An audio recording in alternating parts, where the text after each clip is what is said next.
Alright, so this video series is going to be on the living card game called Warhammer Invasion.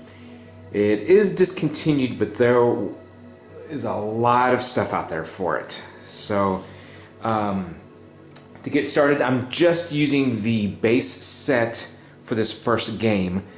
Now, the base set came with 4 factions that you can play. There were the Dwarves and Chaos, but we're not going to play with those. This one is going to be about the Empire versus the Orcs. Now, each of these cards is the capital for each faction, and each one has 3 zones. You've got the Kingdom Zone, the Battlefield Zone, and the Quest Zone over here. Down here, this is what's called the loyalty. Each faction has its own icon. This is the icon for the Empire. And I'll explain where loyalty comes in once we start playing. And there's the icon for the Orcs. They have the exact same zones. Each capital does. Okay, now the idea of the game, each faction has a deck of cards. It comes with units and tactics and upgrades for your city. You know, all kinds of things are contained within. But ultimately what you want to do is attack the zones of your opponent's city, capital city. Now each zone has 8 hit points by default, but you can increase that.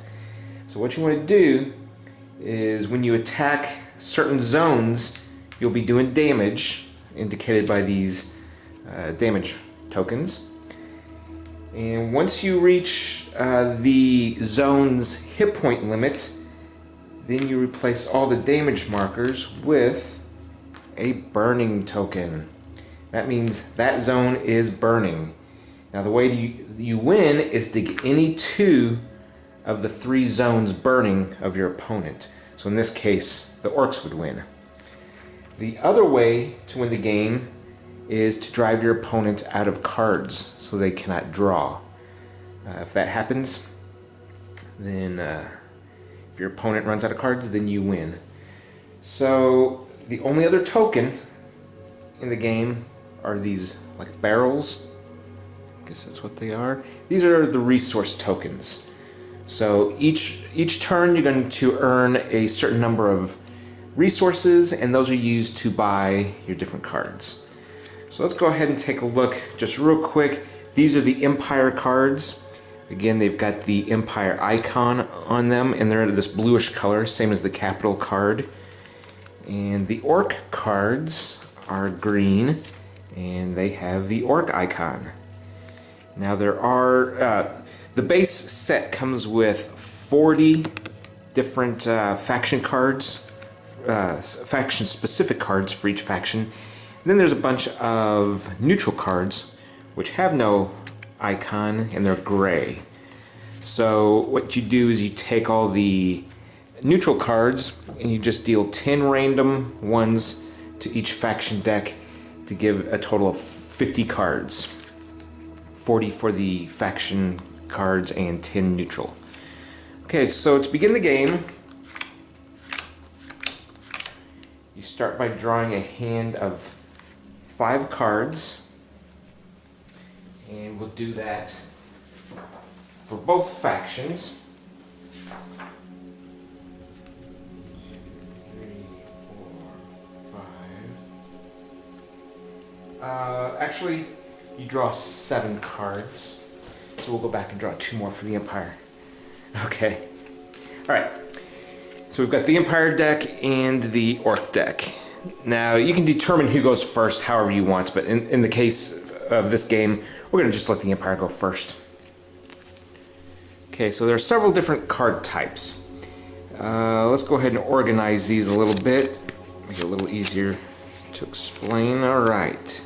Didn't get very many here, but I'll explain the different card types as we go along. Okay, the first type is called a unit. And in the starting hand, I've got 3 different units here.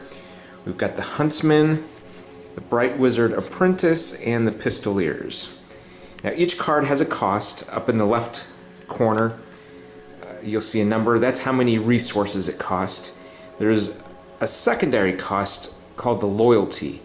Now in this case, if I wanted to play the Huntsman, I would need to play 1 resource and 1 loyalty. Loyalty comes from the number of loyalty icons you have out on the table. So you'll always have at least 1 from the capital city. So in this case, I could play this on the first turn, but the Bright Wizard Apprentice requires 2, and I only have 1 out there. So if you don't have enough loyalty, you can replace any missing loyalty with another resource. So this could be purchased with 3 resources and 1 loyalty icon. Or what you can do is play, if you're going to play, say, both of these units, you play that one first. Now you've got 2 loyalty icons out there, so you just pay your 2 resources and lay the card. So those are units. Cards can be played in any of the 3 zones. The advantage of putting units in the battlefield is the only units that can attack are ones that are in the battlefield. So if you plan on doing some offense, you're going to start wanting to build up your army up here. But if you play these units in one of these other zones, the Kingdom or the Quest zone, they will act as defense using their hit points down here. So you will want to put some on the sides to protect the zones from your opponent's attacks. So continuing on the card, this icon is very important for all 3 zones. That is the power icon. In the case of units that are on the battlefield, that's how much damage they're going to do. If it's over here, well, we'll start with the Kingdom zone. This determines how many resources you get each turn, and each card is the same, each capital, and it starts with 3 power icons. So in this case, you would draw 3 resources. The Quest zone determines how many cards you draw, and in this case, there's 1 power icon, so we would only draw 1 card. So if you would play this Hunter, this Huntsman, over here, you now have 4 power icons. So you would draw 4 resources at the beginning of your turn. You played over here, you've got 2 power icons. So you would draw 2 cards instead of 1. Again, if you played it up here, you would have 1 attack power to attack your opponent. So at the beginning of the turn, first player is a little different than the other turns, just because you are the first player. You do get your resources. You do your Kingdom phase. There are 4 phases. There's a Kingdom phase, the Quest phase, the Capital phase, and then the Battlefield phase. So it's kind of easy just to go around each part of the board here. Kingdom phase, again, you draw how many resources. You have power icons. In this case, it's 3. So that's what I have to spin. So again, let's take a look. And the second phase would be Quest phase. That's how many cards you would draw, which would be 1. But because I'm the very first player, I skip the Quest phase. Third phase is Capital. This is where you play cards. Okay, so I've got 3 resources, so I could actually bring 2. I could do this 1 and one of these 2 cost units. Let's see, we also have Tactics. Now, Tactics, when played, will give you an action, and they can be played at any time. And they also have a loyalty cost along with the resources. So in this case, Demoralized, if I would play this card for free, the action would be 1 target unit loses 2 power until the end of the turn. So I could play it on one of the opponent's attacking units. France's Decree, the action is 1 target unit cannot attack or defend until the end of the turn. Another 1 cost, Will of the Electors. The action is move up to 2 target developments from one zone to another controlled by the same player. Now developments you can play during your capital phase, and you can only do 1 per turn. You can take any card that you're not going to use, turn it face down, and put it in any zone. And that's called a development. Now some cards become more powerful the more developments you have in the same zone as that card, but really what it does is it adds 1 hit point per development per zone that you play it. So if I'm getting beat up in the Kingdom Zone, I may want to do some developments to raise the hit points so it takes longer for them to defeat it. And Twin-Tailed Comet, the action, targeted tactic just played, copy the effect of the target without paying its cost. So if they play a good card, or if I play one, I could duplicate it using the cost of 2 resources. So I'm not interested in tactics at this point, I just need to get some units out on the table. Now, you have to read the description because the Huntsman can go in the quest zone only. So let's go ahead, since I can't play both of these guys anyway, I'm going to spend 1 resource to put the Huntsman in the quest zone. Now next turn I have 2 power now in the quest zone, so I'll be able to draw 2 cards instead of 1. Now I can play either one of these since I now have 2 loyalty icons on the table. I can afford that. So let's see what each of these does. Okay. So if I play this in the quest zone, if you see italics, that means this action only takes place if it's in that zone. Otherwise, I can play this anywhere. Spend 2 resources to target the effects of an action just triggered by another unit or support card. Cancel the effects of that action. So I'm not interested in that action just yet. Let's see what this action is. Spend 1 resource to move this unit from its current zone to another of your zones. Now normally you cannot move cards just by themselves, from one zone to another, unless you have a card that allows you to do that. In this case, that is their special power. Now they have 2 hit points and 1 power, so they will be a good candidate to put in the battlefield. So I'm going to go ahead and do that. I'm going to spend my last 2 resources here and put them in the battlefield. Okay, I have no more resources, so there's nothing I can spend. But being the first player, I also cannot take my battlefield phase. I cannot attack. So that is going to end the Empire's first turn. So now let's go over to the Orcs and see what they do. Now, normally, if there were any leftover resources from the previous turn, they would get cleared out. They don't carry from turn to turn.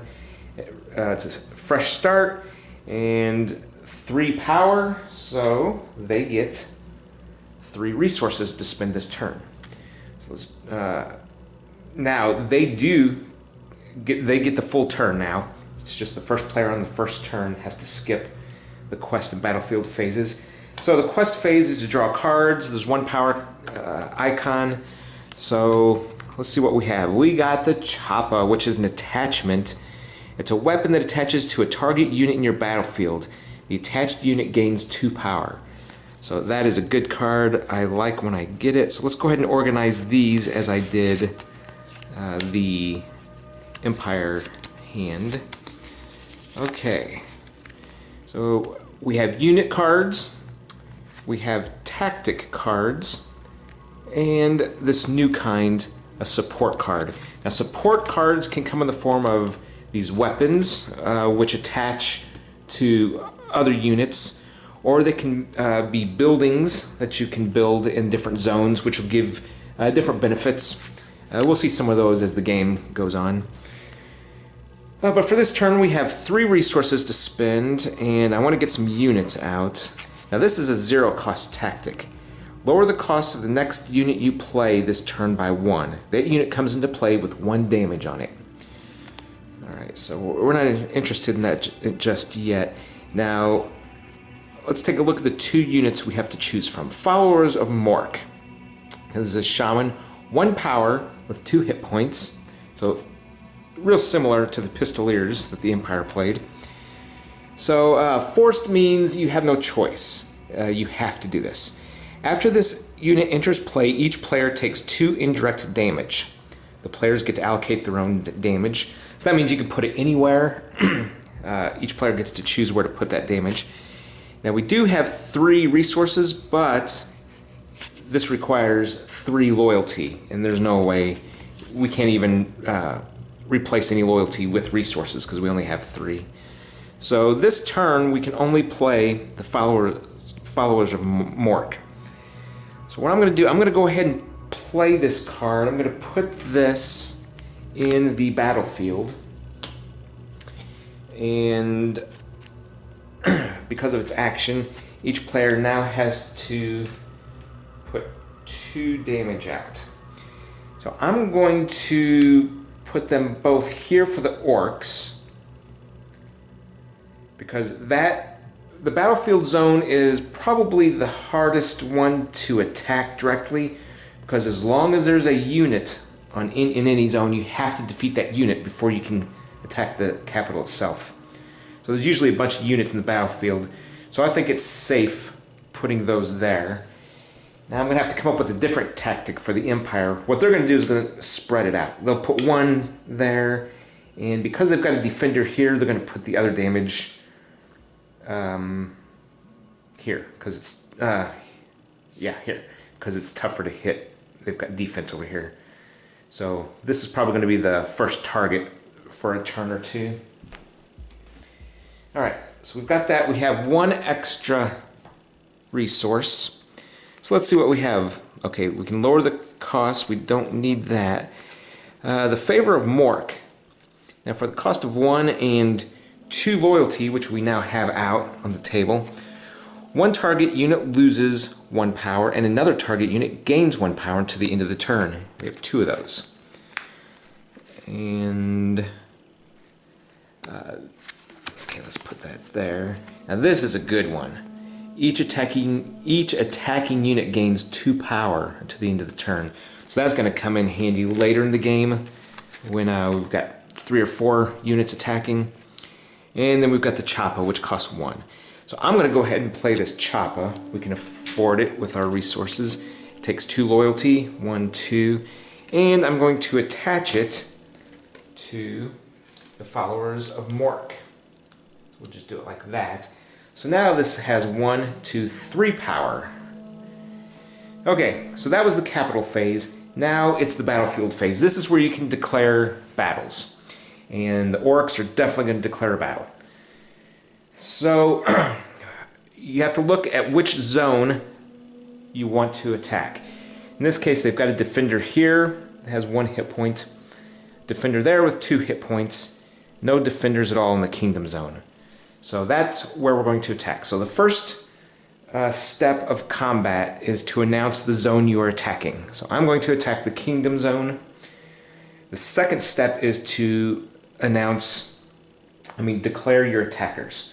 So we're going to have the followers of Mork attack. Now the defender would announce any defenders they're going to use, but since there's nothing there they can use to defend with, we skip that. And next would be to assign damage. So because they have the Choppa, they are 1, 2, 3. So you don't do the damage yet. What you do is you just set it near where you're going to damage. And they've got nothing to do damage back to me. So now they have 1 chance here to see if they have a card that can prevent all or some of that damage. Now since the Empire has no resources, the only thing they could do is play this 0 cost card. So let's see what that would do. 1 target unit loses 2 power until the end of the turn. So I could actually play that to save 2 of these damage, or I could hold on to it in case he's going to later on maybe kill off one of my good units. I could use this to save the unit. But in this case, I'm going to go ahead and use it.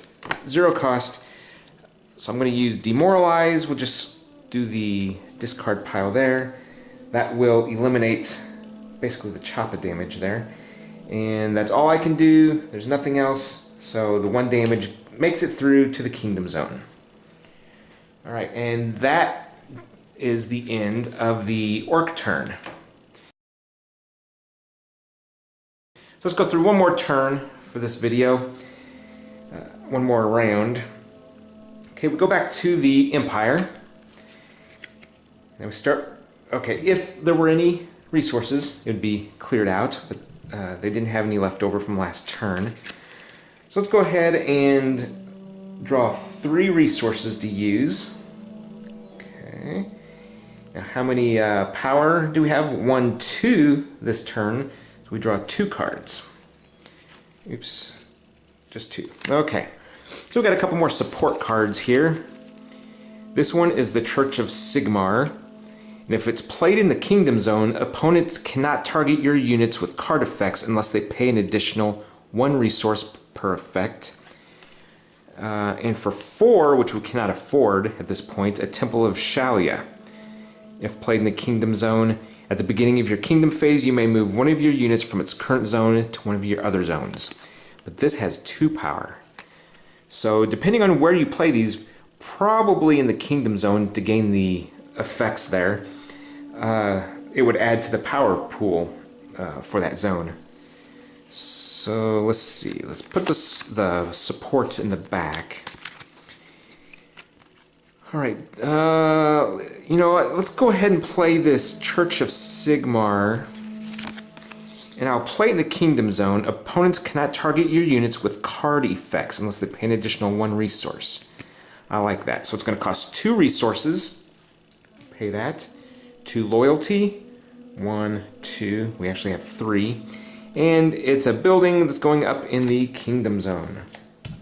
Alright. So next time we'll actually have more resources to use too. 4. Alright. I've got 1 left over. I'm going to hold off 1 target unit cannot attack or defend. And move up to 2 target developments. Okay, I'm not worried about that one. That one could come in handy. I got to remember I have this card when the orcs attack. Okay, so that was the capital phase. Now we move on to the battlefield phase. We have 1 unit that can attack. He has 2 open zones over there and no resources. So unless he has a 0 cost card, I don't have to worry about any tactics being played. So let's look at this again, and we've got 1 power. The action, spend 1 resource to move this unit from one zone to another. Okay, we don't need that ability. Alright, so we are going to attack with the Pistoliers. They have 1 power. So I'm going to go for the Kingdom Zone. So I announce Kingdom Zone. I announce I'm attacking with my Pistoliers. He has nothing to defend with. So the 1 power I'm saying is going to go there. The 1 damage. Now let's see if he has anything. Here is a 0 tactic. Lower the cost of the next unit you play. That unit comes into play. Okay, that doesn't matter. Alright, so there's nothing he can play. So he takes 1 damage to the Kingdom Zone.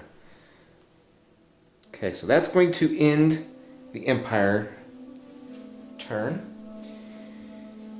Now the orcs are all riled up. They just took some damage in their Kingdom Zone. Okay, 3.